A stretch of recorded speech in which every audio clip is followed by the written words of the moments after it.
안녕하세요. 세상의 모든 그림 세모림입니다. 오늘은 까렌다시 수성 크레용으로 인물을 그려볼게요.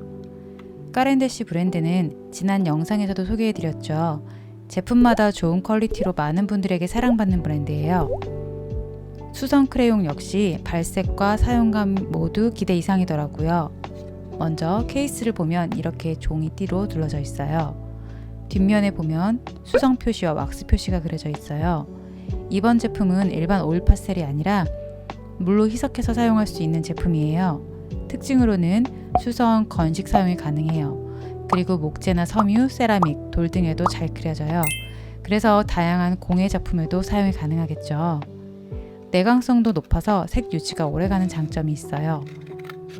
이 띠를 오래 보면 지난 까렌다시 수채 과슈처럼 발색지가 그려져 있어요. 발색지 표에 보면 이름과 별의 개수가 표시되어 있어요. 별이 3개면 내광성이 아주 우수하다는 표시예요. 색을 살펴볼게요. 010 옐로우, 030 오렌지, 060 버밀리온, 070 스칼렛, 090 퍼플, 020 바이올렛, 140 울트라마린, 160 코발트 블루, 171 터콰이즈 블루, 210 에메랄드 그린, 230 옐로우 그린, 035 오커, 059 브라운, 009 블랙, 001 화이트예요. 이렇게 총 15색으로 되어 있어요. 수성 제품이니 붓도 같이 사용해서 그려볼게요. 물을 사용해서 녹일 거라 제가 만든 발색지에 채색해 볼게요. 오일보다는 왁스의 성분이 많은 것 같아요. 색연필과 오일 파스텔의 중간 정도 질감으로 부드럽고 매끄럽게 발려요. 까렌다시 수성 크레용, 까렌다시 오일 파스텔, 파스넷, 돌돌이 색연필과 비교해 볼게요. 부드럽고 매끄러운 정도는 파스넷 오일 파스텔, 수성 크레용, 색연필 순서예요. 발색은 수성 크레용, 오일 파스텔, 파스넷이 비슷해요. 불투명하고 밀도가 높다고 느껴지는 건 오일 파스텔, 수성 크레용, 파스넷, 색연필 순서였어요. 결론적으로 수성 크레용은 오일 파스텔과 파스넷의 중간 정도 질감과 표현을 만들 수 있어요. 지난 까렌다시 네오 파스텔 12색 리뷰에서 오일 파스텔을 너무 많이 감싸서 처음부터 종이 포장을 찢어야 한다고 했었죠. 수성 크레용은 훨씬 친절하더라고요. 보시면 그릴 부분의 끝부분이 뾰족하게 되어 있어서 섬세하게 묘사가 가능하고 많이 달았을 때 포장지를 잘 뜯을 수 있게 표시가 되어 있더라고요. 같은 브랜드가 맞나 싶을 정도로 배려가 돋보였어요. 먼저 빛을 강하게 받는 부분에 흰색으로 밑색을 칠해줄게요. 15색이라 여러 색을 섞어서 원하는 색을 만들어야 해요. 눈의 어두운 부분을 칠할 때 블랙을 사용하지 않고 여러 색을 조합해서 짙은 색을 만들어요.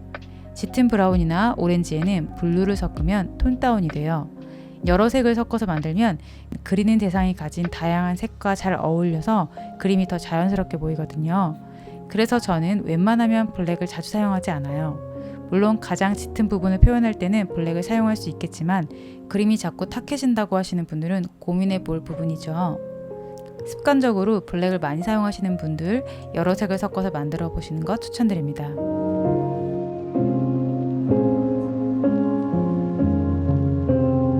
수성 크레용답게 물에 굉장히 잘 녹아요. 그래서 물을 사용하실 경우 너무 얇은 종이보다는 220g 이상 켄트지나 수채 종이에 그리는 게 좋겠죠.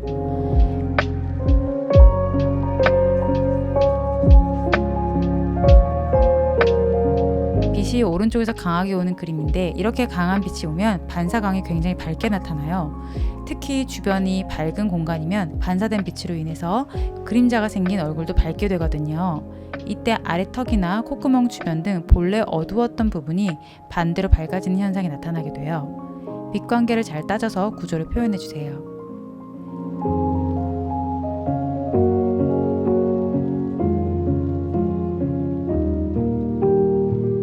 입술이나 주변 볼 부분을 칠하실 때 여러 색과 화이트색도 같이 겹쳐주신 뒤 붓으로 문질러 주세요. 크레용을 너무 얇게 바른 뒤 물로 녹이면 입자가 적어서 밝아지게 되거든요. 꾸덕하게 겹친 뒤 물로 녹이면 발색이 높아지겠죠.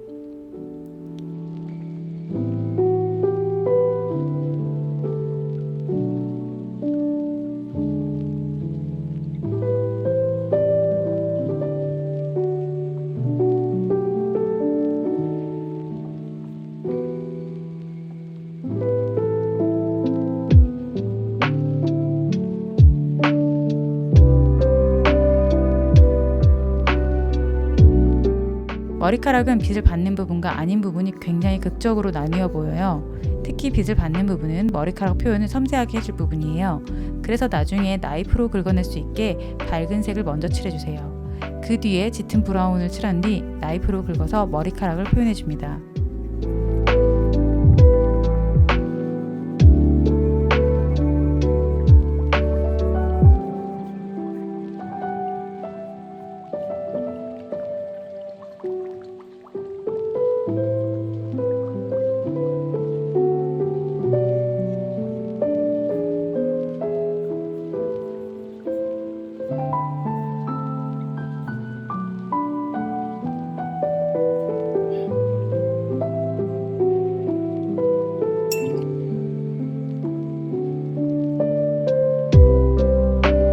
목에 어둠을 칠해서 얼굴의 외곽이 드러나게 해주세요.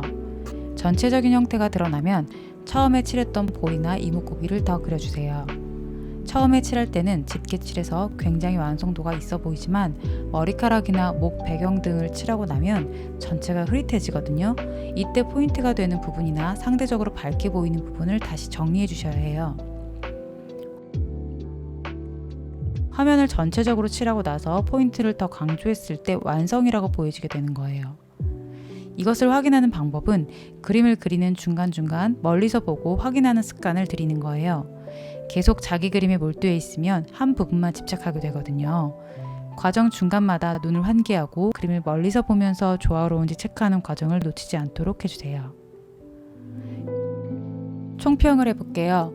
일반 오일 파스텔과 성분이 달라서 완전한 비교가 될 수는 없겠지만 참고용으로 이해해주세요. 사용자에 대한 배려가 돋보이는 패키지 구성이 눈에 띄었던 것 같아요. 얇고 뾰족해서 그림 그리기 편했어요. 사용감은 별 5개입니다. 색상은 오일 파스텔보다는 살짝 덜하지만 만족스러운 발색을 보여주었어요. 별 4개입니다. 뻑뻑한 느낌일 줄 알았는데 생각보다 매끄럽게 발리고 부드러워요. 별 4개입니다. 부스러기는 거의 발생하지 않았어요. 별 1개예요. 오일 파스텔만큼의 꾸덕함은 없어서 덧칠 시 밑색이 그대로 드러나는 편이에요. 투명도는 별 4개입니다. 밀착력은 적당해요. 손으로 문질렀을 때 많이 묻어나지 않아요. 별 4개입니다. 그럼 오늘의 영상은 여기까지 할게요. 오늘도 함께 해주셔서 고맙습니다.